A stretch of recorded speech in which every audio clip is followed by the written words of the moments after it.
Okay, I'm going to do this video wearing a jersey because I've tried 3 times to do this video wearing a t-shirt and being all entertainment guy. So I'm going to do this on the entertainment guy channel using my regular set and me and this. Um, so Adpocalypse is getting thrown around again and I want it to stop. Every time YouTube does something, it's not the apocalypse.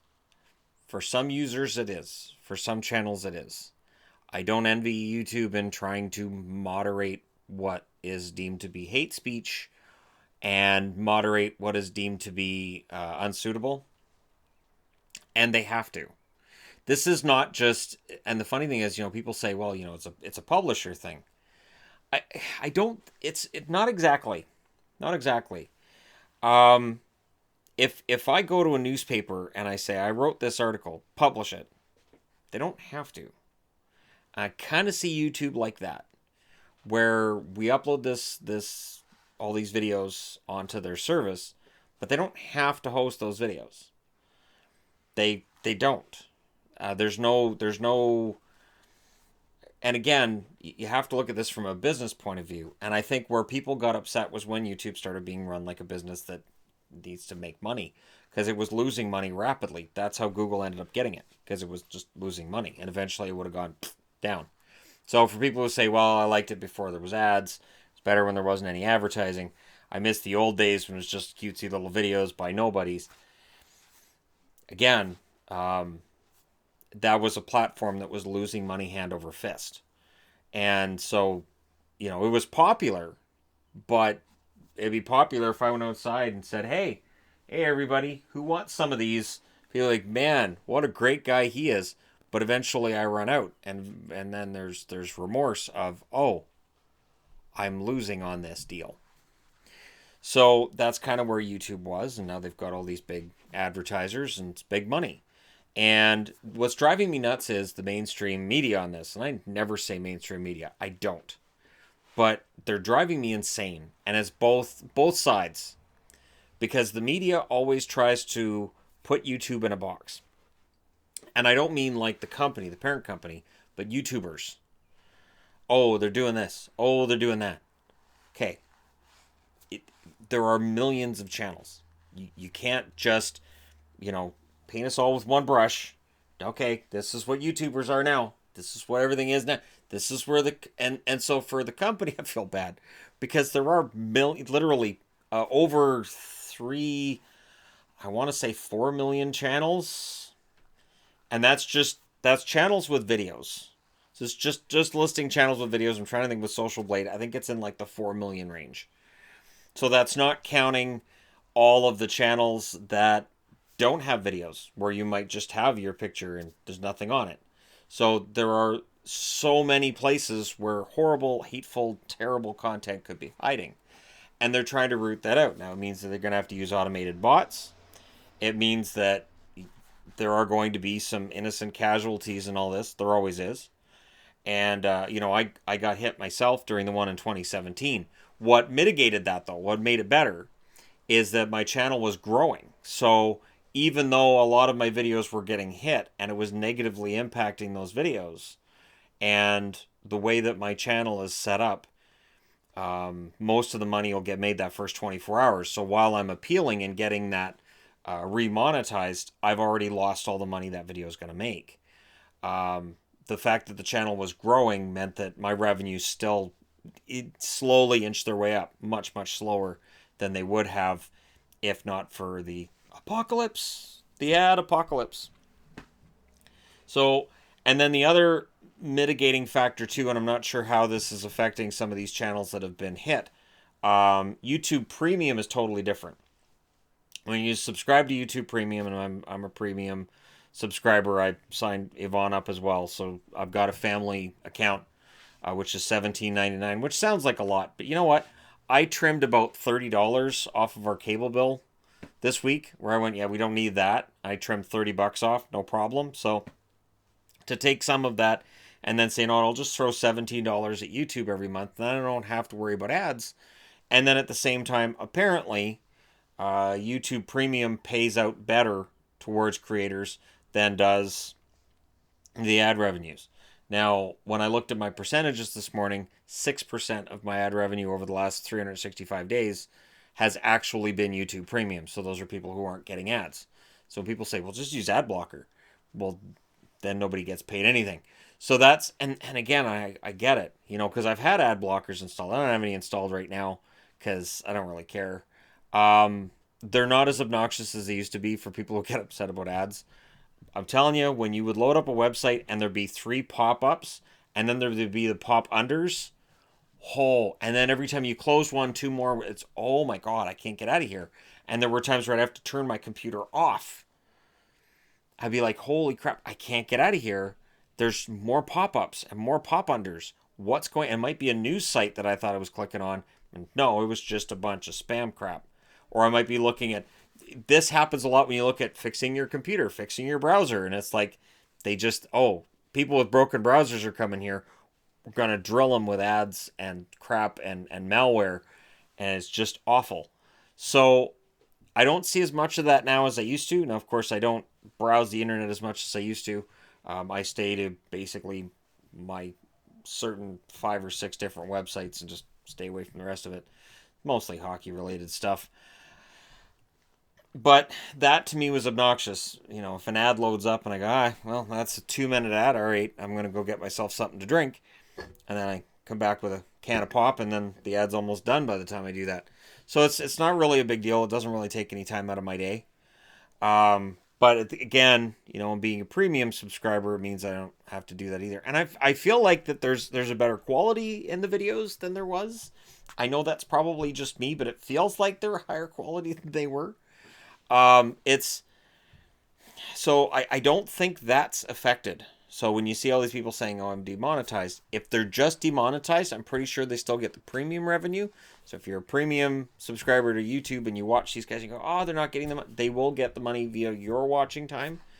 But it is a huge impact because that's still 94% of my income comes via various ads. And it tells you what kind, whether they're skippable, not skippable, whether they're random or whether they're target ads, this kind of thing.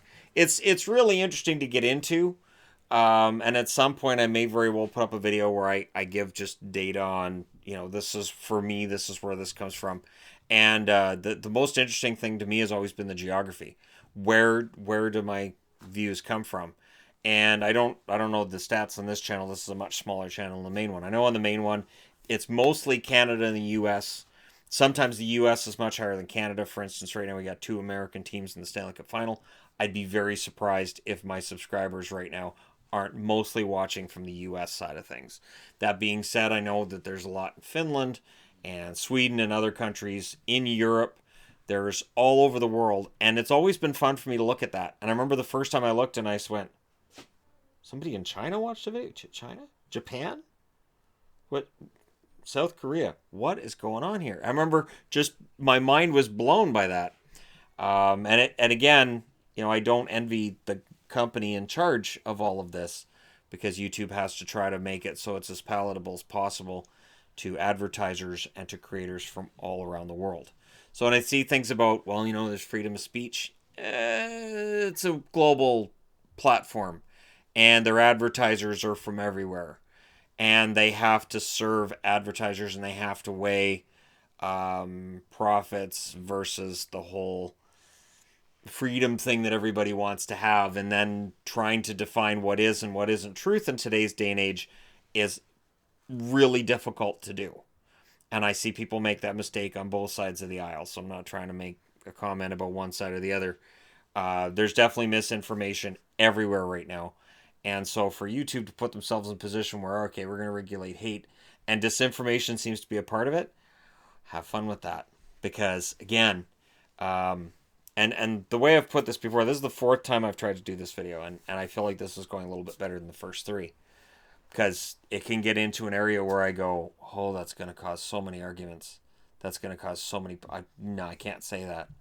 But we're in a day and age now where anybody can start their own blog.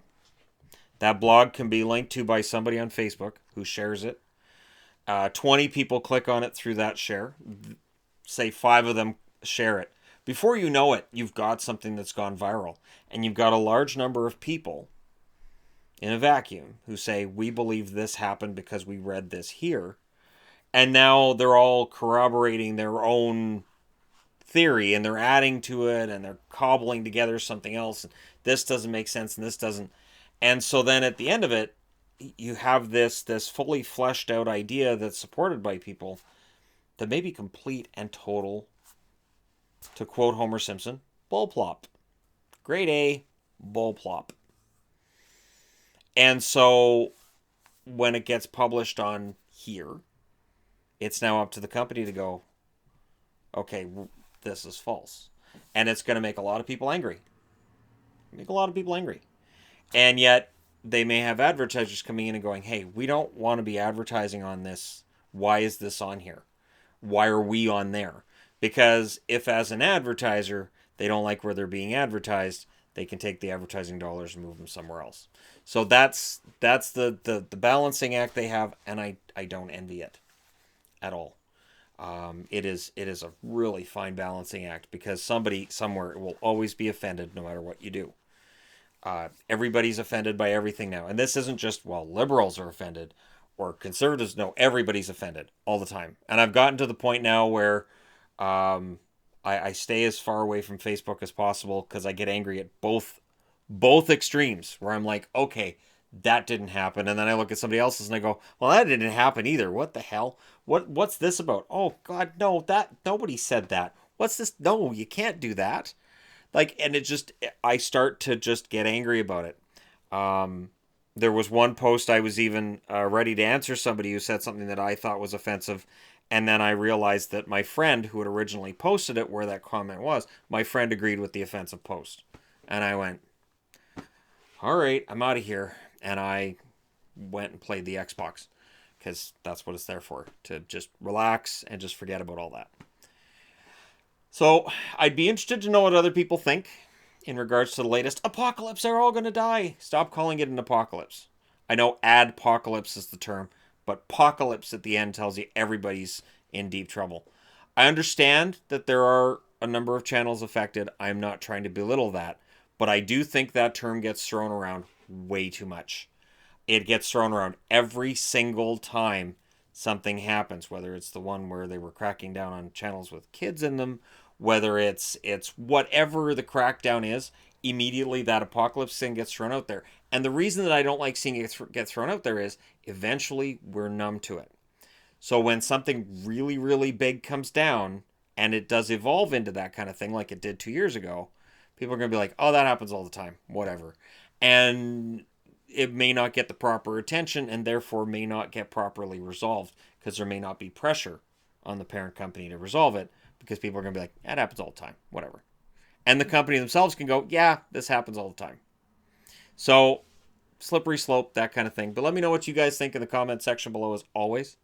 Don't forget to hit like and subscribe. And if you're browsing your way through, you just happen upon this video. And as far as I can tell, none of my content on either channel has been affected. I could not be happier that I talk about hockey on one and I talk about music and movies on the other. Because while we can all debate and argue and disagree on everything, including the fact that I enjoyed Captain Marvel, I enjoyed Goose the Cat as much as anything, and I thought that Nick Fury was kind of fun in this. Even though, yeah, the CGI is kind of off-putting, but yeah. But these are not topics that lead to some tremendous controversy out in the real world. And I really wish that the media outlets would just stop reporting on YouTube because they really don't seem to know what they're talking about 9 times out of 10. They really don't.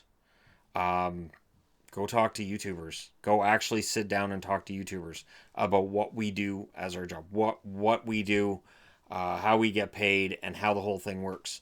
They have reactionary ads or reactionary articles that they post, reactionary field pieces that they do that just don't work, and they're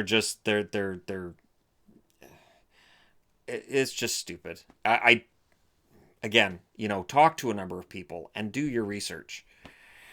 Oh, well, thank you guys so much for watching. Thanks for all your support. Don't forget to hit like and subscribe if you're browsing your way through. You just happened upon this video. I'll talk to you again soon.